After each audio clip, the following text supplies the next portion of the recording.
Just describe for us, because we're looking at your pictures, how long did this fighter jet escort you for? Well, firstly, we were in the air circling the airport for around 10 minutes, I think. And then the fighter jet came up for about 8-10 minutes alongside us. And then we came in for landing. And right now we're just currently getting off the plane. There's armed guards outside as well.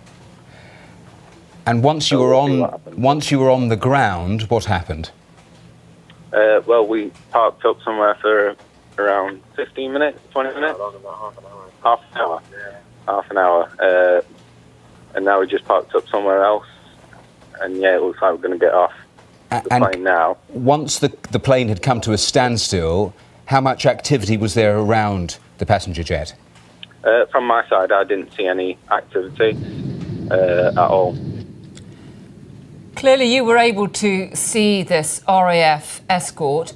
Tell us a little more about what the reaction has been from the passengers, the other passengers around you on board that flight. People were clearly aware that something was going on.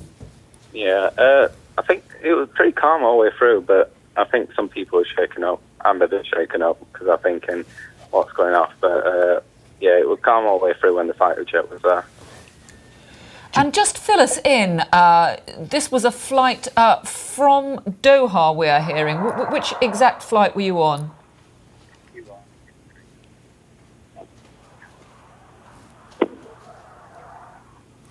Josh, I don't know if you can still hear us, but Carol was just asking you just some of the basic details in terms of the flight. This was a flight, a Qatar Airways flight out of Doha, is that right? Yeah, QR23.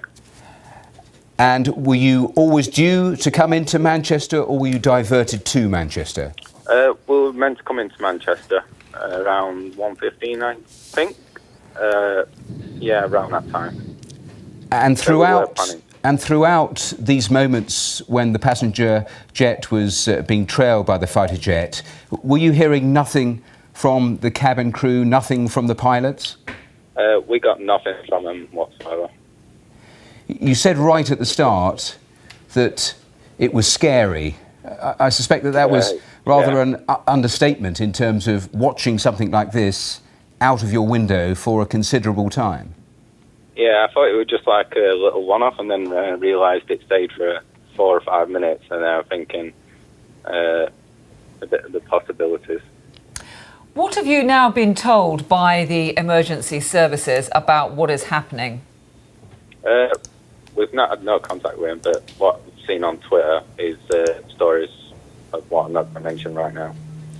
Josh, just stay with us, but we've just had a statement from the RAF saying we can confirm that Typhoon aircraft were launched from RAF Coningsby in their quick reaction alert role this afternoon to investigate a civilian aircraft whose pilot had requested assistance. The aircraft was escorted to Manchester, where it landed safely. This incident is now being handled by the civilian authorities.